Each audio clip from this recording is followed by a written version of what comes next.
Hey guys, welcome back to my channel. So ngasi aigi video se mayamna thumbnail yengbudo sai petan khangbiramani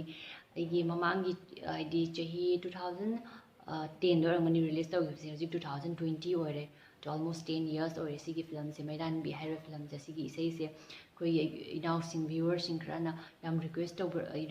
pe isai ne amtang YouTube da fangde amtang iche gi channel se thagat piro oina nahandagi hairak ba do aina si isai se ngasi thagat lage khalaga film si producer oriba babung koigi kai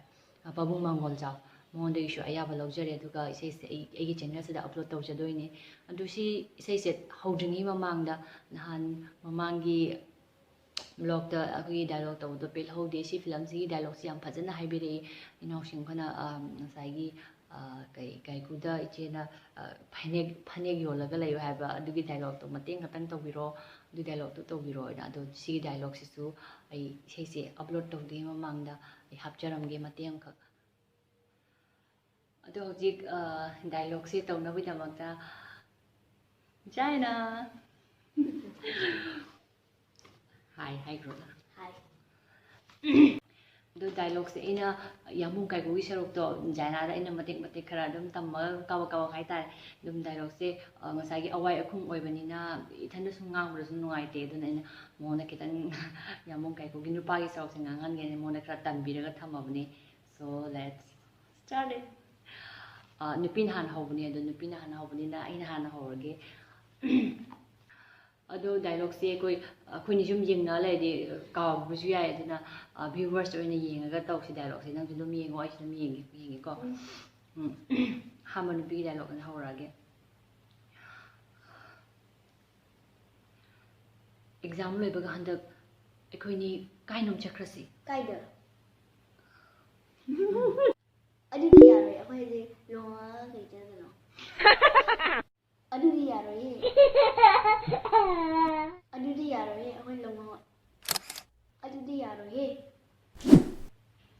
adudi yare adudi yare longa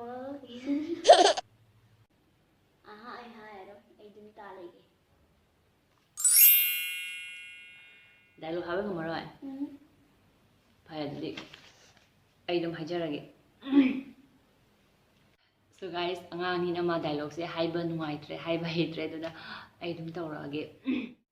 Example le baga ekoni kai nam chakrasi. Kaidano Chinba. yagiroida hojik lu hongaga khoini kai cha leidoino Nangai di napi chale rakbro. matam khara ngai ko thapam de tau hi yeba Nangi matam do ngai ni da mina phakradi kapak leho. as nupi bu heta phaya poteda Mana phadoi nupi do. Mabu nungsibagi, magi nupi oina bagi damaktani. Ado thabam di leire. kai thabongno tawragene Khwairamban kai thenda ne phanegi olo. as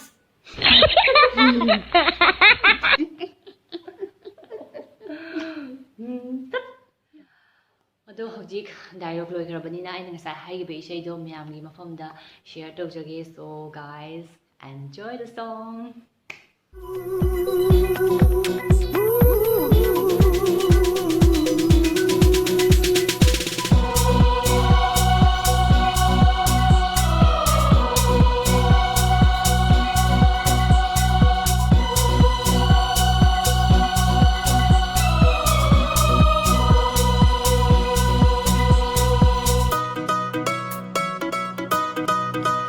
ꯅꯨꯡꯁꯤꯕꯒꯤ ꯑꯔꯣꯏꯕ ꯆꯥꯡꯌꯦꯡꯗ ꯃꯥꯏ ꯄꯥꯛꯂꯕ ꯑꯩꯈꯣꯏꯅꯤꯒꯤ ꯄꯨꯟꯁꯤ ꯈꯣꯡꯆꯠꯅꯤ ꯅꯨꯡꯁꯤꯕꯒꯤ ꯑꯔꯣꯏꯕ ꯆꯥꯡꯌꯦꯡꯗ ꯃꯥꯏ ꯄꯥꯛꯂꯕ ꯑꯩꯈꯣꯏꯅꯤꯒꯤ ꯄꯨꯟꯁꯤ ꯈꯣꯡꯆꯠꯅꯤ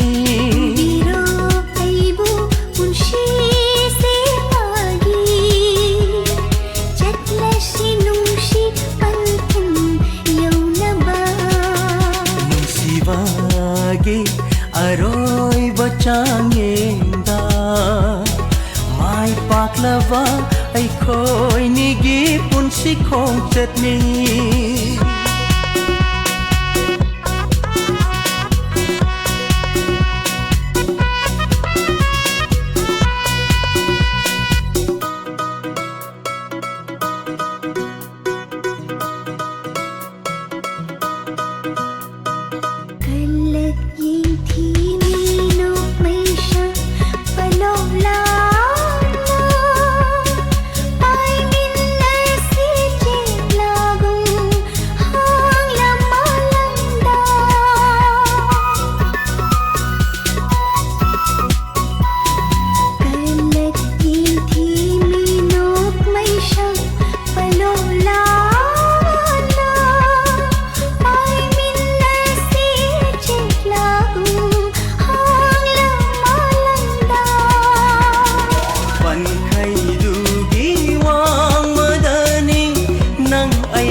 ꯄꯥꯛꯂꯕ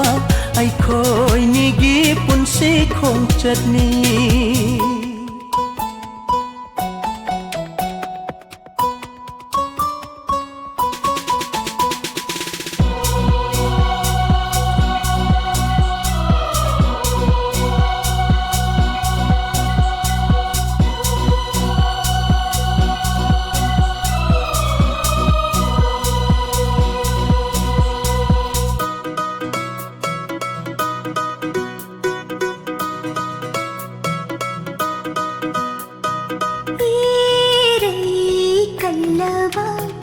तुरेलगी काउशिनी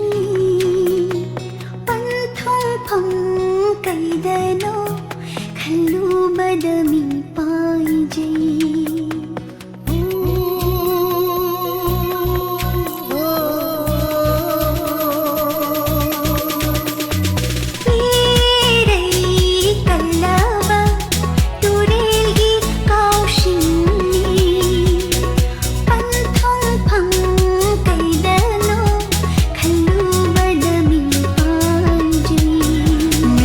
Chao bi wa khal tha dok lo jing jao gung le pli ne nangi dama mi pai chao bi wa khal tha dok lo jing jao gung le pli ne nangi dama si bagi aroi bachangenga mai paklava ꯑꯩꯈꯣꯏꯅꯤꯒꯤ ꯄꯨꯟꯁꯤ ꯈꯣꯡꯆꯠꯅꯤ Biro aibu punshi se magi Chatlasi nushi panthum yaunaba Nushi Bagi aroi bachangenga mai paklava ꯑꯩꯈꯣꯏꯅꯤꯒꯤ ꯄꯨꯟꯁꯤ ꯈꯣꯡꯆꯠꯅꯤ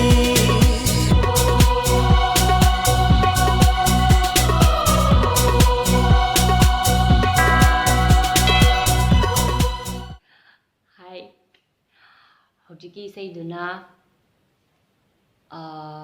before 10 years ꯃꯃꯥꯡꯒꯤ ꯖꯦꯅꯤꯇꯥ ꯑꯗꯨꯒ ꯍꯧꯖꯤꯛꯀꯤ ꯖꯦꯅꯤꯇꯥꯅ ꯃꯌꯥꯝ ꯃꯥꯡꯗ ꯂꯩꯔꯦ. So guys, if you like my video, don't forget to like and subscribe to my channel. ꯃꯊꯪꯒꯤ ꯚꯤꯗꯤꯑꯣꯗ ꯑꯃꯨꯛ ꯍꯦꯟꯅ ꯅꯨꯡꯉꯥꯏꯕ ꯃꯈꯜ ꯃꯊꯦꯜ ꯀꯌꯥ ꯑꯃ ꯄ꯭ꯔꯣꯒ꯭ꯔꯥꯝ ꯀꯌꯥ ꯑꯃ ꯃꯌꯥꯝꯗ ꯈꯨꯗꯣꯜ ꯇꯝꯕ ꯉꯝꯕ ꯑꯣꯏꯖꯒꯦ. So till then, bye bye, take care.